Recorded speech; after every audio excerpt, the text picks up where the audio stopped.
سنا صفت چې دی رب العالمین رب د مخلوقاتو دی الرحمن چې مهربان دی الرحیم چې رحم کوونکی دی مالکی بادشاہ دی یوم الدین دروازه د قیامت ایاکا خاص تا د پارا نعبدو عبادت کو مونگا و ایاکا او خاص تانا نستعین امداد غواړو اهدنا او خیا مونگتا صراط المستقیم لار نیغا صراط الذین لار د هغه کسانو انعمت علیهم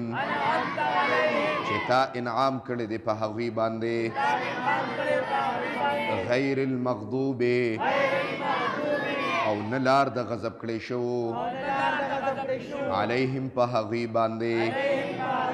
ولا الضالین او نه لار د ګمراهانو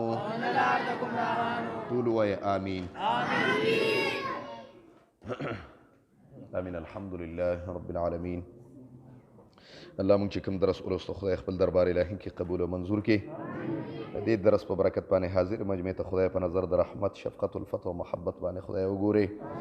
الله د ستا رضا له راغلي دي ستا کور ته راغلي دي خدای ستا د محبوب کتاب او خبرو له راغلي دي خدای زړه کې څه قسم شرعي حاجتونه دي الله د خپل در نه پوره کړي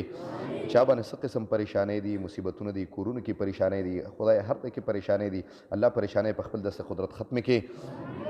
الله د چا کورونه روان دي خدای کورونه آباد کړي د چا خپل کورونه ني خدای خپل کورونه ورته ورکړي د چا کاروبارونه خراب دي خدای کاروبارونو کې برکت واچي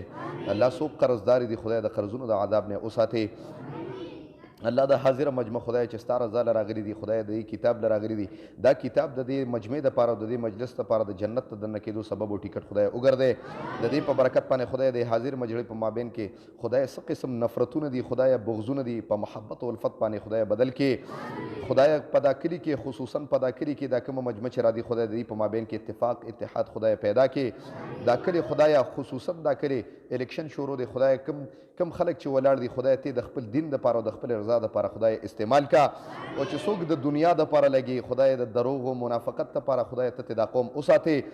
الله دا کتاب د دې کلي دپاره خصوصا رحمت وګرځي د دې کتاب په برکت باندې دا کلي د هر قسم آفات او بلیات او اتفاقي حوادث او تانو کچرو هسپتالونو نه خدای وساتي او پوښتنه ځکه دنم دا کلمه په جبر راولي چې لا اله الا الله محمد رسول الله